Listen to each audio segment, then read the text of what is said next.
E vamos à análise em estúdio com o Miguel Prudêncio, é investigador especialista em vacinação do Instituto de Medicina Molecular. É nosso convidado. Miguel, muito boa noite. Obrigada pela presença.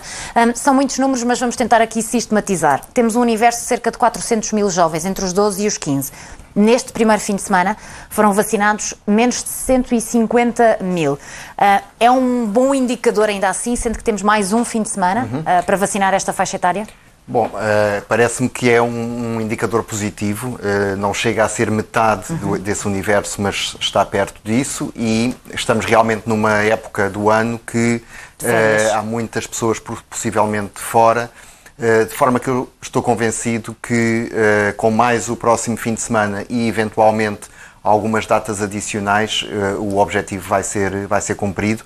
Os números de ontem foram muito bons, hoje um bocadinho menos, mas estamos no bom caminho, penso eu. Ou seja, mas é um processo aqui em contrarrelógio, porque o objetivo é ter esta faixa etária vacinada antes do início das aulas. Exato, não é? Mas também não devemos tornar isso um drama se não acontecer que no dia em que começam as aulas estão todos já vacinados. Se for mais uma semana, menos uma semana, eu estou em crer que isso não vai alterar significativamente o panorama, porque evidentemente nós estamos a falar de uma data fixa que será o do início que está definida, mas se uma percentagem desta população apenas tiver a sua vacinação completa... Ou uma dose só, não é? Exatamente, ou se nessa data tiver só uma dose e só tiver a vacinação completa um pouco mais tarde, também não penso que isso seja... Claro. Até porque deste universo, e vou falar de um caso que conheço pessoalmente, crianças que já tenham tido Covid-19 não recebem as duas doses, recebem só uma. Portanto, deste universo não sabemos quantas é que eventualmente terão sido já infectadas, não é? E que por conseguinte, já têm a vacinação completa com uma única dose. Claro. O que é que falta ainda, ou se falta alguma coisa, dizer aos pais, explicar aos pais? Nós já ouvimos na 24, por exemplo, um médico que dizia que os pais têm de ouvir as pessoas certas, por assim dizer, as entidades certas, e que neste caso era a Agência Europeia do Medicamento, que assegurou e que validou o uso das vacinas para esta faixa etária.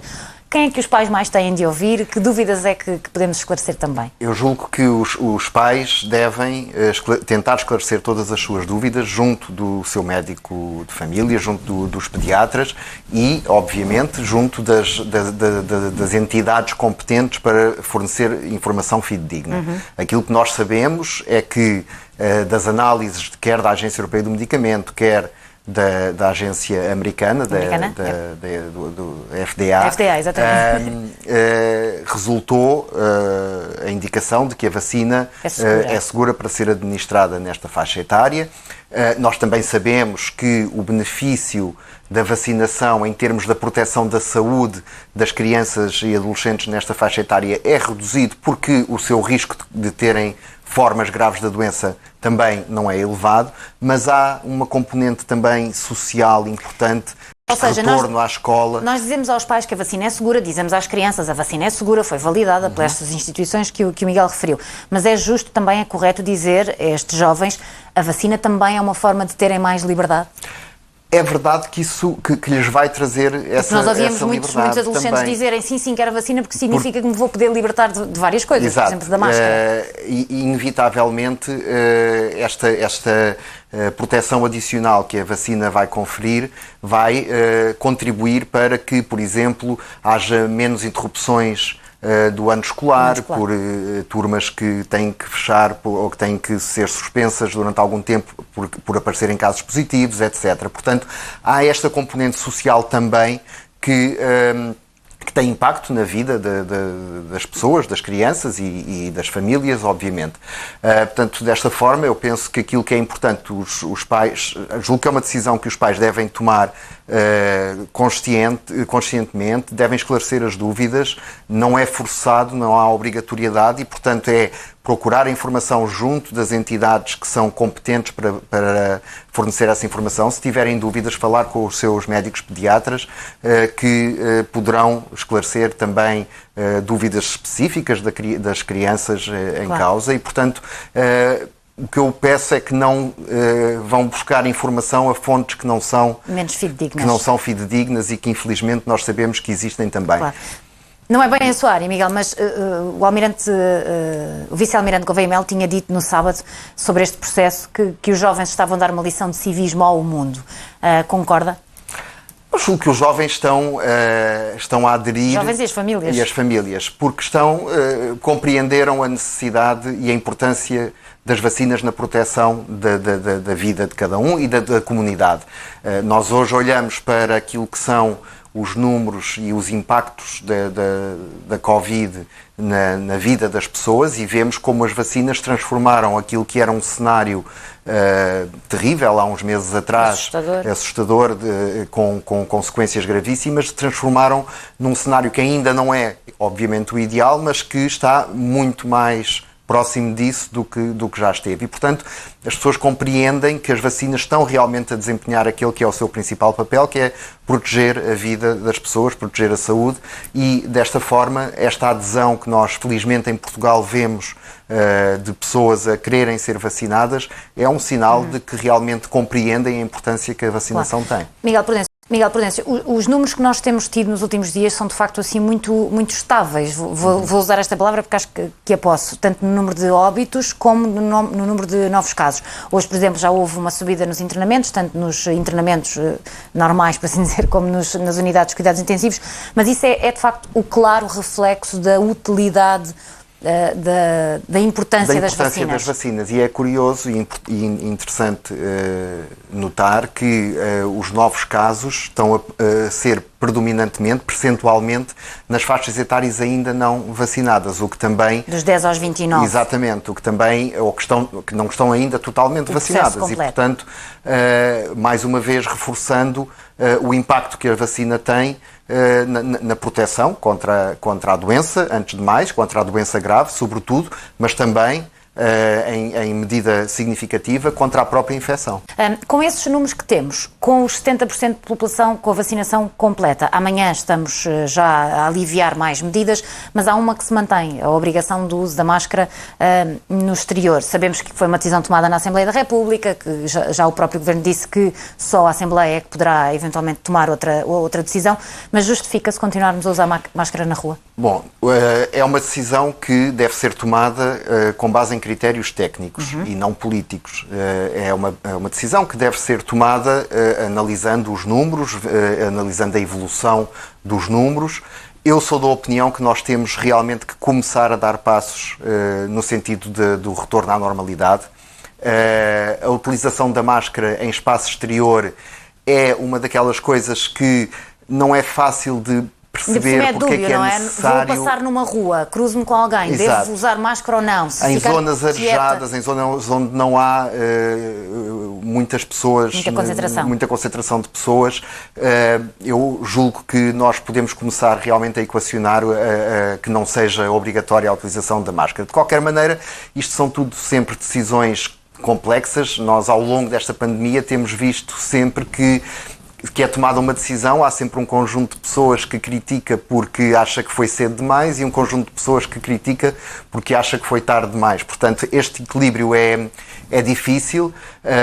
O mais importante é que as decisões sejam tomadas com base em critérios técnicos, com base em critérios de saúde e não em critérios políticos ou outros. Mas eu, pessoalmente, sou da opinião que nós devemos de avançar para uma retirada de algumas das limitações na nossa vida, um regresso à normalidade progressivo, mas seguro. E a utilização da máscara no exterior é uma daquelas coisas que começa a talvez não fazer tanto sentido. Nem sequer é dos locais com mais risco, não é? Exato. Mais arriscado. Por exemplo, na praia faz-me tenho algumas dúvidas que seja muito sensato, mas percebo perfeitamente que haja necessidade de manter durante mais algum tempo, e o importante é que as coisas vão avançando no sentido realmente do regresso à normalidade. Claro. Sabemos que a próxima grande discussão vai ser a questão da terceira dose. Por exemplo, aqui em Portugal temos uma região autónoma que já decidiu que sim, que vai avançar para essa terceira dose, estou a falar dos Açores, em outubro, pelas pessoas mais vulneráveis, por assim dizer, e cá o Governo Central, em território continental, o Governo Central diz que vai esperar por mais evidência científica. Como especialista, como investigador, quanto tempo mais é que esta evidência científica vai demorar? Vamos ver. Nós não sabemos quanto tempo é que essa evidência demora, precisamente porque essa evidência existirá quando nós nos apercebermos, quando os dados nos mostrarem que a eficácia das vacinas, das 2 doses das vacinas, na proteção da doença e da doença grave, começa a decair. O facto de nós não sabermos exatamente quanto tempo precisamos de esperar para saber quando é que esse decaimento de proteção acontece, é um bom sinal em si mesmo. Significa que até agora nós temos observado que a proteção conferida pelas 2 doses é robusta e é estável. Aquilo que é fundamental é nós irmos acompanhando os números, perceber se há um momento a partir do qual a proteção decai e aí equacionar a necessidade da tal terceira dose. Nós sabemos que nós reportamos à agência europeia, não é? Mas, por assim dizer, o avanço desse conhecimento científico, dessa evidência, está a ser ao mesmo tempo em todo o mundo. Por exemplo, estamos a falar da Europa e depois dos Estados Unidos. Diria que são assim, os mais relevantes para nós. Mas isto está a avançar tudo ao mesmo tempo? Os dados à medida que são libertados são do conhecimento de todos. Todas as agências têm acesso aos dados à medida que eles vão surgindo e à medida que vão sendo divulgados. E, portanto, é com base nesses dados que estas decisões devem ser tomadas. Mais uma vez, não deverá ser uma decisão política, mas estritamente técnica. Há ou não há dados que nos mostrem que, com 2 doses, a proteção decaiu e é necessário reforçar. Claro. É previsível que, se e quando isso acontecer, que esse reforço seja prioritário para pessoas mais vulneráveis. Exatamente. Nomeadamente há esse critério idosas, também. Talvez não se justifique a toda a gente, dúvida. não é?